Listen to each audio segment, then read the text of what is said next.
What's up, beautiful Paris Saint-Germain family? Paris Saint-Germain preview versus AS Monaco round of 23, Saturday, this 11th of February 2023, 17 p.m.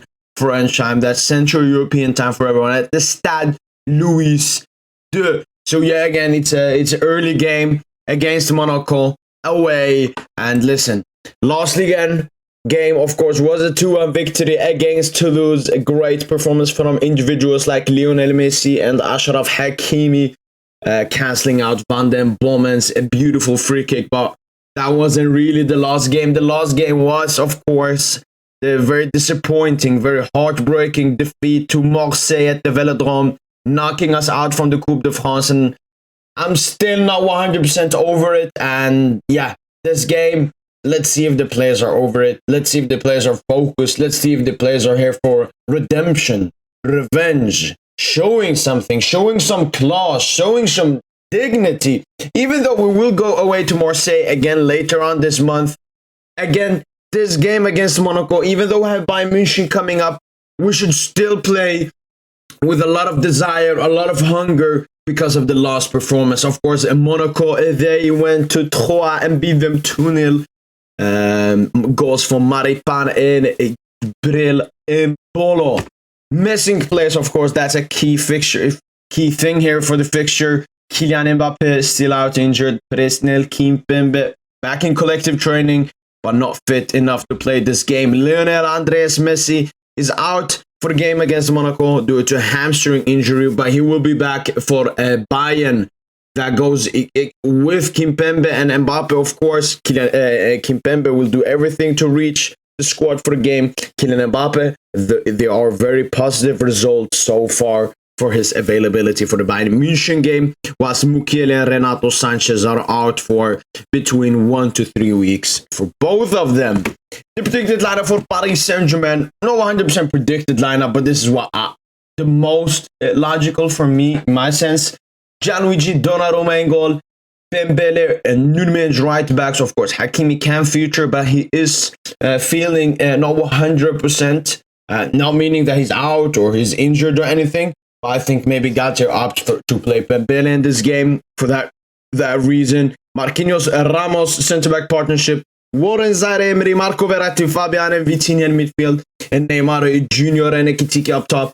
Of course, with Messi, Danilo Pereira again in the midfield. I hope that Galtier does not do that again. But if Danilo is there in the midfield, you take out one of Fabian and Warren Zaire-Emery. Hopefully Fabian in that case. But this is the predicted lineup for Paris Saint-Germain. Ones to watch for this game, my opinion, has to be Neymar Jr., the only player for Eminem, is starting in this game, and he will need to carry us in this game, at least offensively, because that's what we need in this game. We need someone to take the game, to take the leadership, do everything in that attack, score, assist, everything. Very similarly to what Lionel Messi was doing before Neymar returned and after Kylian Mbappe's injury. AS Monaco are sitting 4th in the Ligue and Uber Eats table, only 10 points behind Paris Saint-Germain. Missing players are Vendersen, Sarr and Sejit, and their form is looking really good. Unbeaten in their last 6 Ligue and Uber Eats game, 4 wins and 2 draws, having 2 wins in a row consecutively. Philippe Clement will line up with this lineup. Nubel in goal, Enrique Aguilar on the fullbacks, Disasi Maripan centre-backs, Fofana and Camara in the pivot, Minamino as the number 10, and Golovin Beyederen and Embolo with that flexible attack. You can see them moving around all where.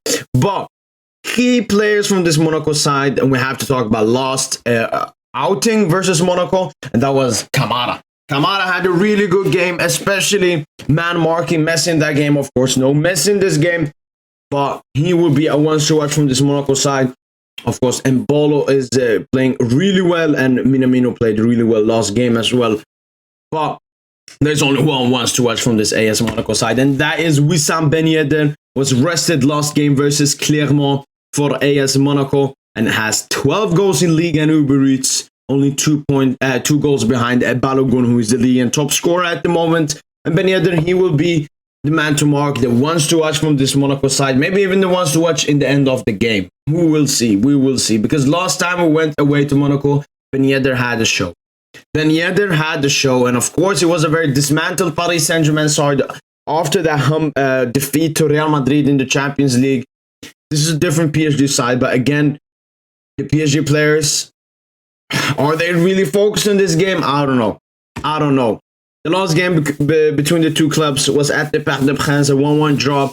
Kevin Volland and Neymar Jr. with the golazos, but I remember this game, we ended our winning streak that we started from the beginning of the season. Monaco came to the Parc with a different system, and ever since then, every team has played very similarly to how Monaco played in that game. So we will have to thank Monaco for a lot of opposition performances this season, because they started this tactic. Hopefully, we're going to see a different Monaco side in this game. Maybe they will try to emulate what Marseille did against Paris Saint-Germain, or maybe they will only play their own style. Managers coming into this game, of course, Galtier under a lot of criticism after last game's defeat versus Marseille. And even recently, I mean, we've lost 3 games in 40 days, I believe, when we were unbeaten for 9 months before that. Whilst Philippe Clement knows that this is a weak Paris Saint-Germain side when it comes to form and maybe mental strength. And especially with the upcoming Bayern Munich game, he can really see a possibility of them getting some points from Paris Saint-Germain. And they will be focusing on getting a victory in this game. And as we saw by the Ligue and Uber Eats table, only 10 points in between us. They will want to try to get a Champions League spot for next season, or even compete for the title. So Galtier under a lot of pressure, whilst Philippe Clement not under that much pressure at all, because Monaco are really playing very well. My prediction for this game is a 2-1 victory to Paris Saint-Germain. AKTK and Neymar Jr. with the golazos, and Ben Yedder getting a golazo for Monaco. But listen, this is maybe the first time where I don't know how I'm feeling about this game. Every game before, I've always gone in with the confidence that we're going to win this game, we're going to beat, we're going to at least have a decent performance, maybe even a good performance. I believe the only game where I was a bit iffy was the Watchalong game, because we were missing a lot of players, went away to the best side in France. They were informed, we were not informed. But this game is differently. It has all to do with what I saw in Marseille. I didn't feel there was any hunger, any intensity, any motivation to beat your arch rivals. Marseille understood the meaning of Le Classique, whilst our players, it didn't feel like they understood the meaning. And it felt like they had one eye on that upcoming Bayern Munich game. And I mean, now what, 4 days away from the Bayern Munich game? Maybe the PSG players will feel the same again. I don't know, but I'm still going confident with the victory for Paris Saint-Germain. Points are very needed in the Ligue and Uber Eats table with Watchalong, Marseille, Monaco, and even Stade de Rennes right behind us if we slip. Let me know in the comments down below. What's your prediction for Paris Saint-Germain versus Monaco? Smash that like button, subscribe for daily Paris Saint-Germain content, and as usual, allez, bye bye.